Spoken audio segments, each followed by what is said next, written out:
Apa kabar, saudara? Luar biasa, bukan biasa di luar seperti saya ya. Ya, saya memuji Tuhan oleh karena kali ini saya diberi kesempatan kembali untuk kita menyampaikan firman Tuhan. Dan tanpa panjang lebar, mari kita membuka Alkitab kita untuk kita akan membahas satu pokok yang cukup menarik dari kitab Perjanjian Lama, khususnya kitab Rut. Mari kita buka Rut pasal yang pertama. Rut pasal yang pertama ayat yang ke-16 sampai dengan ayat yang ke-17. Sesungguhnya saya tidak nyaman pakai ini saudara, karena kurang bebas. Tapi karena protokoler kesehatan, kita harus taat ya. Ya, baik saudara yang ada di gedung ibadah maupun yang ada di rumah yang menyaksikan live streaming, saya akan membacakan firman Tuhan dari Rut pasal yang pertama ayat yang ke-16 sampai dengan 17. Firman Tuhan demikian, di bawah tema Iman Rut. Tetapi kata Rut, janganlah desak aku meninggalkan engkau dan pulang dengan tidak mengikuti engkau, sebab kemana engkau pergi, ke situ jugalah aku pergi, dan di mana engkau bermalam, di situ jugalah aku bermalam. Bangsamulah bangsaku, dan Allahmulah Allahku. Di mana engkau mau, aku pun, di mana engkau mati, aku pun mati di sana. Dan di sana aku dikuburkan. Beginilah kiranya Tuhan menghukum aku, bahkan lebih lagi daripada itu, jikalau sesuatu apapun yang memisahkan aku dan engkau selain daripada maut. Saudara yang dikasihi Tuhan Yesus Kristus, kenapa saya ingin membahas mengenai Rut, saudara? Kalau kita melihat dari silsilah Tuhan Yesus, khususnya di Matius pasal yang pertama ayat 1 sampai 17, disebutkan ada 3 wanita, ada 4 wanita, ya, ada 4 wanita yang saudara bisa lihat, ya, yang menjadi garis keturunan daripada Tuhan Yesus Kristus. Tolong ditampilkan silsilahnya, ya. Jadi ada 4 wanita. Yang pertama yaitu Tamar, yang kedua yaitu Rut, dan yang ketiga adalah Rahab, dan yang keempat adalah Betseba. 4 wanita ini kalau saya boleh jujur dan terbuka, saudara yang dikasihi Tuhan, itulah keistimewaan Alkitab kita. Dia tidak jaim, dia tidak menyembunyikan sesuatu yang memang tidak baik. Ya, dia tidak seperti kita seringkali munak, ya, alias munafik. Alkitab berbicara jujur bahwa garis keturunan Tuhan Yesus Kristus, kalau saudara lihat di dalam Matius pasal 1 ayat 1 sampai 17 ada 42 keturunan. Saudara hafal keturunan saudara-saudara? Yang saya tahu yang paling hebat orang Batak ya, halak kita. Paling halak kita itu paling hebat itu 19 dan 20. Tapi tidak sampai 42. Ya betul.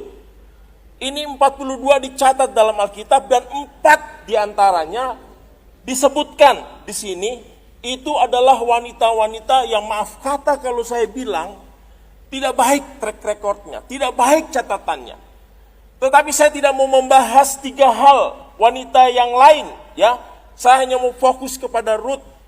Pertanyaannya saudara-saudara, kenapa Rut dipilih oleh Tuhan? Kalau kita tahu bahwa Rut itu sebenarnya bukan wanita asli Israel, bukan orang Yahudi, melainkan Rut adalah orang Moab. Ya, saudara-saudara kalau mau tahu latar belakang orang Moab, waduh, kalau saya pinjam istilah almarhum politikus ya, ngeri-ngeri sedap, saudara. Kenapa? Pertama orang Moab itu, saudara, dikatakan dalam Kejadian 19 ayat 36 dan 37, ya, dikatakan itu hasil perzinahan. Bukan antara pria dan wanita, tetapi antara ayah dan anak. Bayangkan saudara, yaitu siapa? Lot. Tolong diikuti ya. tolong diikuti, yaitu Lot. Lot mabuk, anak-anaknya bersetubuh sehingga lahirlah Moab. Tidak sampai di situ, saudara. Bahkan dikatakan bahwa orang Moab itu memberi pengaruh yang tidak baik. Memberi pengaruh yang tidak baik kepada orang Israel, seperti kayak saudara begini. Setiap minggu ibadah, setiap minggu datang ke gereja, ya. Ada orang yang dekat dengan saudara, tetapi pada akhirnya dia bilang, ngapain ibadah tiap minggu, ngapain kamu ke gereja, ya, nggak ada manfaatnya, lebih baik kita happy-happy. Kira-kira seperti itu. Orang Moab nggak mau orang Israel itu datang beribadah. Dia justru membuat ibadah tandingan dengan menyembah, bukan menyembah Yahweh, tetapi menyembah kepada berhala-berhala, saudara. Sehingga kalau saudara baca lebih jauh lagi di dalam Ulangan 23 ayat 3, ya, ada satu pernyataan yang keras dari para imam. Dikatakan bahwa orang Moab, ya, itu tidak boleh dekat-dekat di rumah ibadah orang Israel. Nggak tanggung-tanggung, saudara. Sampai tolong di itu, ya. Tolong terus, ya. Sampai dikatakan terus, satu lagi. Ya, sampai 10 turunan, saudara. Sampai 10 turunan tidak boleh mereka masuk di dalam lingkungan ibadah orang Israel. Ya, nggak tanggung-tanggung 10 turunan itu berapa generasi, berapa tahun itu. Tidak boleh. Tetapi faktanya, saudara, Rut yang orang Moab, Rut yang memiliki background yang tidak baik, dipilih oleh Tuhan untuk menjadi salah satu garis keturunan di mana Yesus Kristus yang adalah Tuhan dan Juru Selamat kita itu dilahirkan. Luar biasa, saudara, ya, luar biasa. Nah, kalau kita lihat, ya, di dalam apa yang kita baca, ya, di dalam di dalam Rut pasal yang pertama ayat 16 dan 17, ya. Saya baca sekali lagi, saudara, dikatakan demikian, ya, ayat yang ke-16 17. Tolong PowerPoint-nya diikutin, ya. Dikatakan demikian. Tetapi kata Rut, jangan desak aku, ya. Jangan desak aku meninggalkan engkau, ya, dan seterusnya. Ini adalah ungkapan Rut ketika mertuanya Naomi menyuruh. Jadi saudara, coba tampilkan gambar yang ada petanya.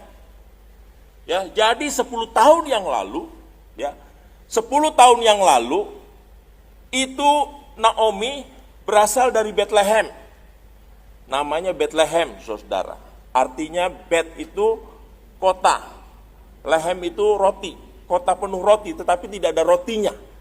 Dan akhirnya mereka karena mengalami kondisi yang sulit seperti kita sekarang ini, ya, kan banyak yang mengalami kondisi yang sulit, ya, gaji juga tidak utuh, mungkin ada yang di PHK dan segala macam itu. Akhirnya Naomi pindah ke Moab untuk cari penghidupan yang lebih baik. Naomi merantau 10 tahun yang lalu dengan suaminya, dengan 2 anaknya, Mahlon dan Kilion. Tetapi 10 tahun mereka tinggal di Moab, akhirnya suaminya meninggal, Mahlon dan Kilion menikah. Naomi punya 2 menantu, yaitu Orpa dan Rut. Ketika sudah tidak ada lagi anaknya Rut dengar di Bethlehem sudah kondisinya membaik, ya, kondisi sudah membaik. Akhirnya Rut ingin pulang, ya. Tolong tampilkan yang ada petanya, Rut ingin pulang, Naomi ingin pulang, saudara, ya. Naomi ingin pulang, dan waktu Naomi menyuruh kedua menantunya pulang, sampai 3 kali diucapkan. Akhirnya Orpa pulang. Dia tidak ikut Naomi ke Bethlehem, saudara. Tetapi Rut berkata di dalam ayat yang ke-17, saudara, demikian. Ya, dikatakan demikian. Tetapi kata Rut, jangan desak aku meninggalkan engkau, ya Naomi, dan pulang dengan tidak mengikuti engkau. Sebab kemana engkau pergi, ke situ jugalah aku pergi. Di mana engkau bermalam, di situ jugalah aku bermalam. Bangsamulah bangsaku, Allahmulah Allahku, dan seterusnya, saudara. Wah, luar biasa. Saya tahu bahwa kita di sini banyak yang merantau, ya tidak? Ya, ada yang dari Nias, ada yang dari Kalimantan, ada yang dari Sumatera, termasuk yang berdiri di sini juga merantau dari Jawa, saudara, ya, dari Jogja. Bagaimana kita masuk di daerah yang baru? Kita tidak kenal lingkungan kita tidak punya sanak saudara, dan kita memulai sesuatu yang baru. Rut bukan hanya antar negara, bukan hanya satu negara, tapi antar negara. Beda budayanya, dia harus tinggalkan sanak saudaranya, dia harus tinggalkan semua yang dia kenal, kebiasaan adat istiadat, lalu masuk di dalam kehidupan yang baru di Israel. Dan tentunya orang Israel mencibir karena Rut itu adalah orang Moab. Tetapi saudara-saudara, karena tekadnya yang bulat, karena Rut memiliki satu ketetapan hati yang luar biasa, akhirnya dia berani mengambil resiko itu untuk ikut Naomi mertuanya pergi dari Moab ke Bethlehem dengan kondisi yang benar-benar dia sungguh-sungguh tidak tahu, ya, masih asing, tapi Rut berani.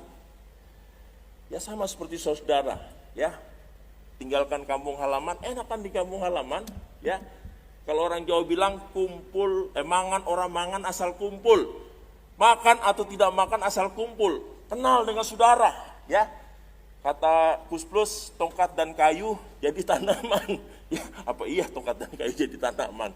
Ya, tongkat ya tongkat, kayu kayu, ya. Itu karena begitu menggambarkan bahwa kekayaan kita luar biasa. Sehingga kalau saudara tinggal saja di kampung, saudara masuk hutan, pasti dapat makanan. Pergi ke sungai dapat ikan. Tapi Rut dia mau mengambil resiko itu. Saudara, kalau saya pergi, ya, pergi ke satu kota, kalau saya pergi ke kota yang belum saya kenal, aduh, saya pikiran, nanti bagaimana ya di sana, ya, itu pikiran. Tapi kalau saya pergi di kota, ya, misalnya saya pergi, andai kata saya naik pesawat gitu, saya pergi ke Malang, karena saya di Malang 6 tahun, saudara, dan saya tahu kondisi di Malang, ya, harga-harganya saya tahu. Jadi kalau saya pergi ke Malang itu rasanya senang sekali, kayak pulang kampung begitu, ya. Tapi kalau saya pergi ke satu tempat yang belum pernah saya tahu, saya berpikir, waduh, ya, nanti bagaimana? Nah, kira-kira seperti itu suasana hatinya Rut. Tetapi tekadnya sudah bulat, dia ingin mengikuti mertuanya Naomi. Pada akhirnya dia berkata dengan jelas seperti yang dikatakan di dalam ayat yang ke-17. Di mana engkau mati, aku pun mati. Di mana di sana engkau dikuburkan, beginilah kiranya Tuhan menghukum aku. Bahkan lebih lagi daripada itu, jikalau sesuatu pun memisahkan aku dan engkau selain daripada maut. Luar biasa, saudara yang dikasih Tuhan. Ini bukti, ya, ini bukti bahwa Rut memiliki iman yang luar biasa. Amin.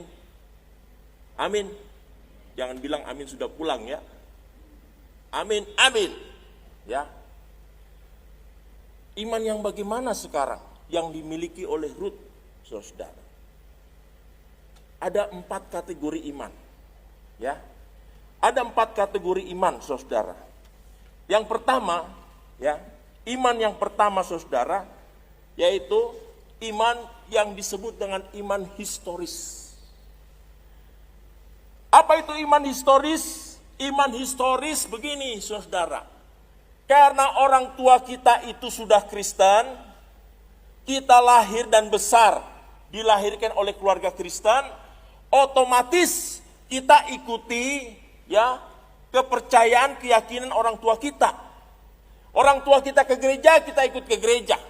Orang tua kita ibadah, kita ikut ibadah. Orang tua kita bersekutu, ikut bersekutu. Tetapi belum tentu, ya, kita sudah mengenal Tuhan Yesus Kristus sebagai Tuhan dan Juru Selamat di dalam kehidupan kita.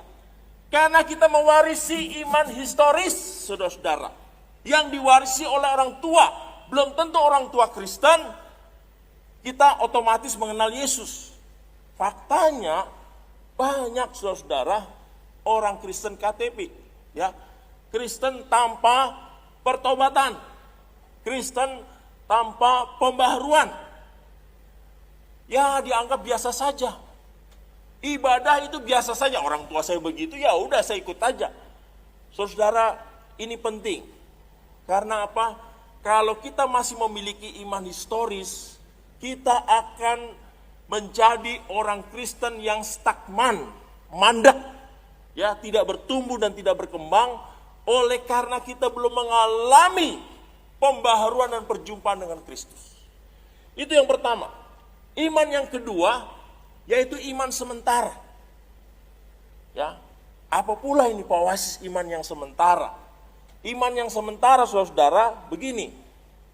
Di dalam hidup kita, ya, tidak selalu kita itu lancar dan mulus, ya. Seperti kondisi sekarang, saudara. Saya yakin banyak di antara kita yang dirumahkan atau di PHK. Kalaupun bekerja, mungkin gajinya tidak utuh, ya. Tidak utuh, separuh, saudara. Kita sedang mengalami apa yang disebut dengan krisis global, ya, setelah tahun 98, sekarang krisis yang disebabkan oleh COVID. Banyak di antara kita mengalami kesulitan, kemungkinan secara ekonomi. Mungkin berpikir bagaimana ya saya bayar kos, bagaimana ya saya bayar cicilan kredit. Waduh, saya sudah ambil motor lagi. Ya, motor saya kreditnya 5 tahun, setiap bulan saya harus begini. Saudara terus berpikir seperti itu. Nah, iman yang sementara, kita datang sungguh-sungguh kepada Tuhan oleh karena kita punya kebutuhan.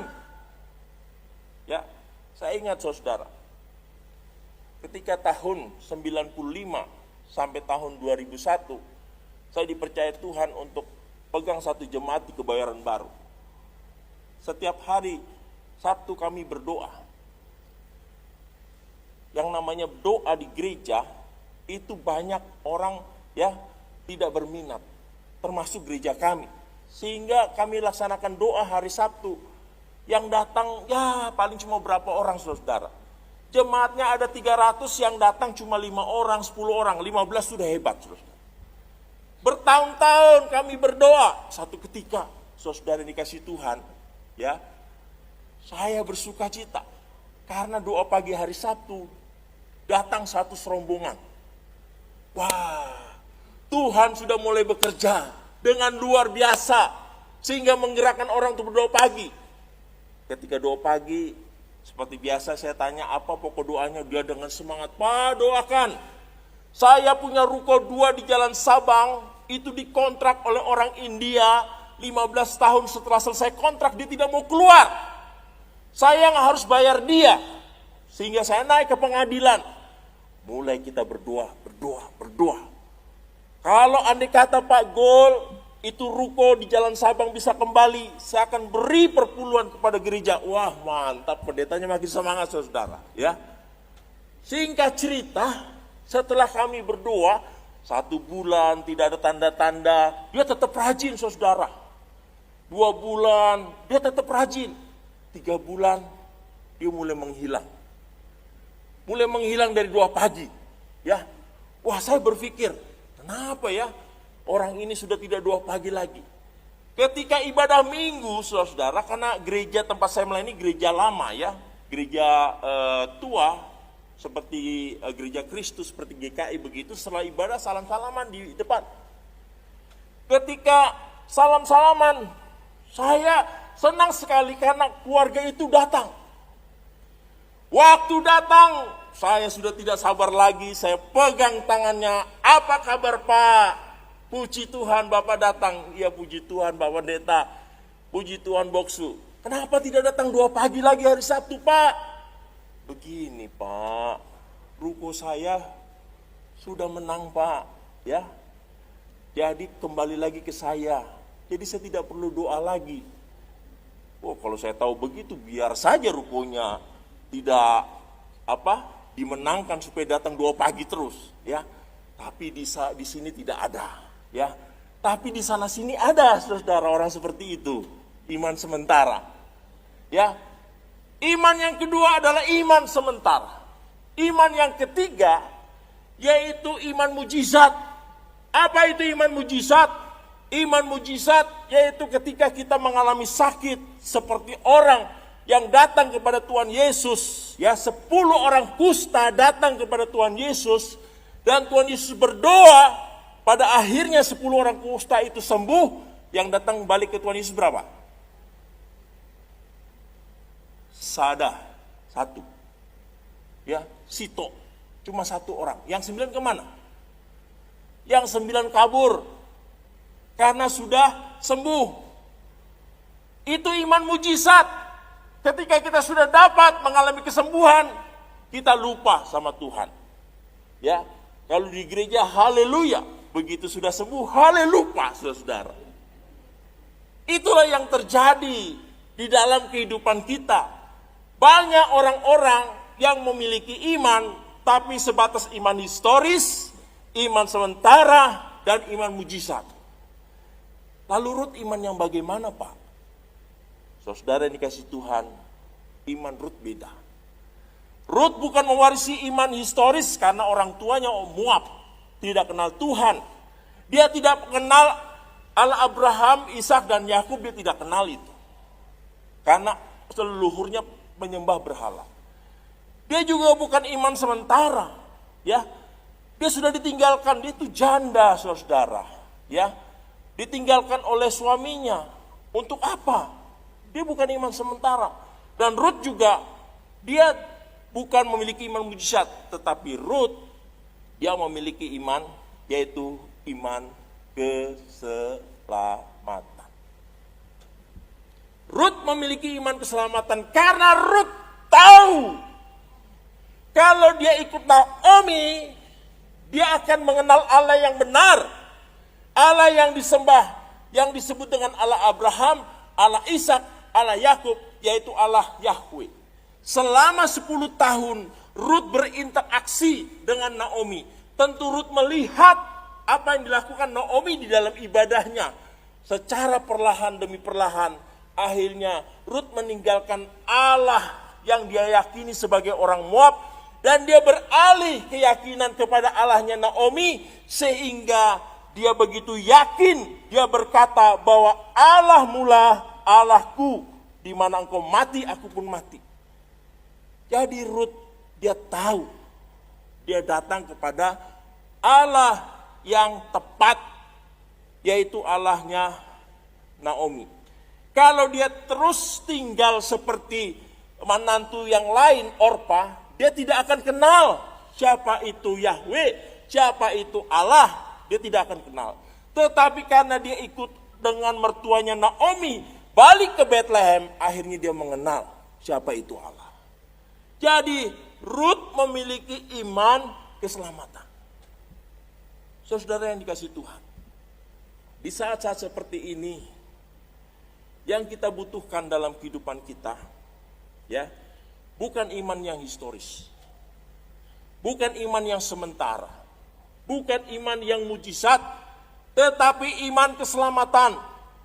Ya, ingat firman Tuhan di dalam Matius dikatakan apa? Carilah dulu kerajaan Allah dan kebenarannya, maka semuanya akan ditambahkan kepadamu. Semuanya akan ditambahkan kepadamu, tapi cari dulu kerajaan Allah.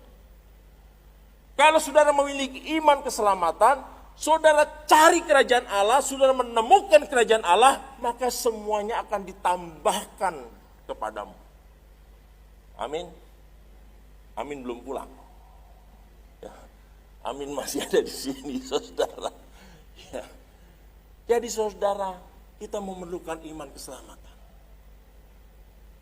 Di dalam kehidupan kita seperti Rut, sehingga kita sungguh-sungguh menjadi anak Tuhan yang benar-benar mengalami kehidupan yang maju dan dinamis. Ya, untuk itu biarlah kita coba ya mengevaluasi diri. Apakah saat ini imanku masih iman historis? Apakah imanku masih iman sementara? Apakah imanku masih iman mujizat? Atau saya sudah memiliki iman keselamatan? Yang saya taruh iman saya di dalam dan melalui Yesus Kristus.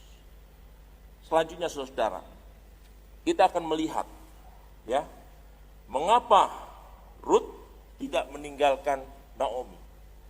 Mengapa Rut tidak meninggalkan Naomi, saudara? Tolong PowerPoint-nya. Mengapa Rut tidak meninggalkan Naomi? Karena Rut mengasihi mertuanya. Saudara, di sini banyak anak muda. Jangan terlampau percaya dengan ucapan-ucapan janji-janji gombal. Di dalam kitab Rut tidak ada perkataan ihlih bedih, I love you, ya, atau istilah-istilah anak muda sekarang. Tetapi war me, tidak ada. Tetapi di dalam pembuktian kehidupan Rut menunjukkan ini adalah cinta yang paling luar biasa di dalam kehidupan manusia. Tidak diobral dengan kata-kata, tidak diobral dengan ucapan, tetapi dibuktikan di dalam kehidupan bahwa Rut mengasihi Naomi sehingga dia mau tinggalkan segala-galanya untuk ikut mertuanya. Ya. Jadi saudara, jangan kita digombalin ya. Sekarang banyak gombal. Jangan kita mau digombalin. Ini cinta sejati. Seperti ini saudara. Pembuktian. Ya, pembuktian. Yang kedua, mengapa Rut tidak meninggalkan Naomi? Yang kedua, oleh karena Rut rela meninggalkan semuanya, oleh karena dia tahu dia akan dibawa kepada pengenalan akan Allah yang benar. Saudara. Akan Allah yang benar. Oleh sebab itu saudara yang dikasih Tuhan, dua hal ini yang sepertinya harus kita sungguh-sungguh miliki di dalam kehidupan kita. Yang pertama, kita sungguh-sungguh membuktikan kasih kita, cinta kita kepada Tuhan. Apapun yang terjadi di dalam kehidupan kita, jangan tinggalkan Tuhan. Gara-gara saudara ditawarin jabatan, saudara tinggalkan Tuhan. Gara-gara saudara diiming-imingi gaji besar, saudara tinggalkan Tuhan. Gara-gara ngelihat cowok yang cakep, ya seperti bintang film Korea, saudara tinggalkan Tuhan Yesus. Jangan saudara, ya, jangan tinggalkan Tuhan. Rut dia tidak tinggalkan Naomi. Ini gambaran kesetiaan kehidupan kita di hadapan Tuhan. Dunia menawarkan segala macam kenikmatan. Dunia menawarkan segala macam hal-hal yang membuat kita tidak lagi bisa bertahan di dalam iman kita kepada Tuhan.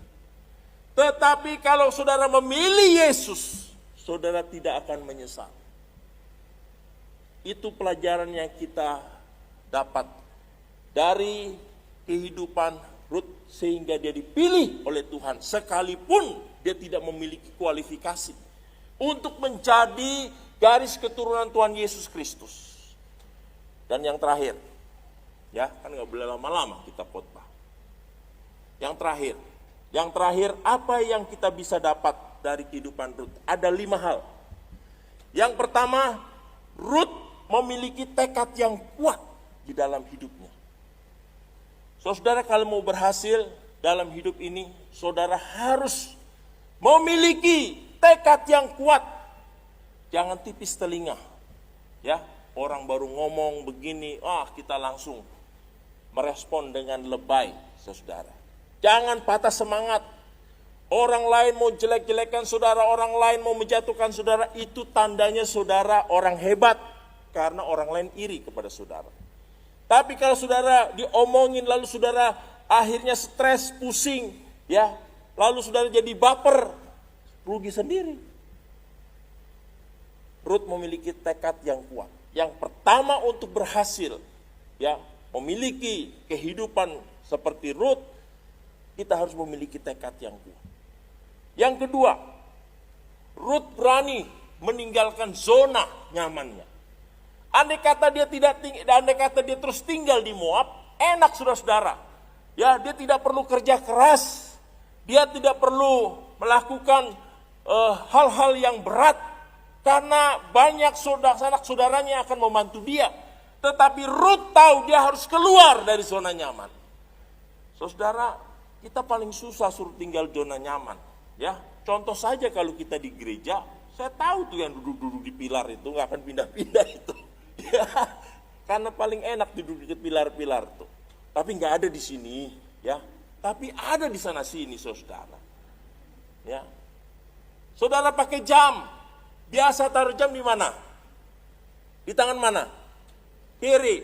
Coba pindah ke tangan kanan. Pasti saudara nggak nyaman, kan? Seperti itulah manusia. Kalau sudah ada di zona nyaman, katanya lupa untuk berdiri. Karena sudah keenakan, saudara. Tidak lagi mau fight. Tidak dengan Rut. Dia harus tinggalkan zona nyaman. Ya, keluar. Dan pada akhirnya kita lihat happy ending luar biasa. Amin, saudara. Amin, belum pulang. Masih ada di sini. Itu yang kedua. Yang ketiga, Rut tidak gengsi, saudara. Kalau kita lihat Rut pasal 2 ayat 2. Orang Israel itu kalau panen tidak serakah, saudara. Ya. Puji Tuhan atas anugerah Tuhan, saya sudah 17 kali ke Israel. Dan kalau saya perhatikan pas hari raya Sukot, ya, mereka panen, mereka tidak serakah. Jadi mereka sudah punya tempat untuk menampung hasil panen mereka. Ketika tempat itu tidak muat dan hasil panennya tumpah-tumpah, mereka tidak cari tempat yang lain untuk pungut itu panen yang tumpah-tumpah, tidak. Mereka punya keyakinan itu adalah berkat untuk orang lain. Sehingga apa yang mereka sudah siapkan ketika panennya itu tumpah-tumpah, mereka tidak serakah ambil, tidak. Yang tumpah-tumpah itu diambil oleh orang-orang yang lain. Nah, Rut menunggu tumpahan itu. Di dalam Rut pasal 2 ayat 2, dia mengambil hasil panen dari tumpahan si Boas, tuan tanah itu. Ketika Rut sedang ambil, rupanya Boas lihat, wah boleh juga nih, ya si Rut nih, dari mata turun ke hati. Salah. Ya, kalau orang dunia dari mata turun ke hati, dari hati naik ke otak. Ya, Boas bilang, akhirnya saudara-saudara kita tahu ceritanya, akhirnya Boas meminang Rut jadi istri. Coba kalau ada kata Rut gengsi, gak mau pungut itu jelai, ya mungkin wanita lain yang diambil oleh Boas. Jadi jangan gengsi, saudara. Kalau mau maju jangan gengsi. Ya, itu yang kita dapat. Yang keempat, yaitu menghormati mertuanya Naomi. Saudara, jangan sama mertua ribut, ya seperti film-film drama Korea ribut sama mertua. Ya, kita harus mengasihi mertua kita, karena dikatakan disitulah kita akan mendapat kebahagiaan. Hormatilah orang tuamu, maka engkau akan mendapatkan bahagia. Nah, Rut dia sangat menghormati mertuanya. Dan pada akhirnya kita tahu dia begitu bahagia. Dan yang terakhir, saudara, ini penting. Kita harus memiliki iman keselamatan. Iman keselamatan. Bukan iman historis, bukan iman sementara, bukan iman mujizat, tetapi iman keselamatan. Kiranya Tuhan memberkati kita melalui kebenaran firman Tuhan ini. Mari kita tundukkan kepala.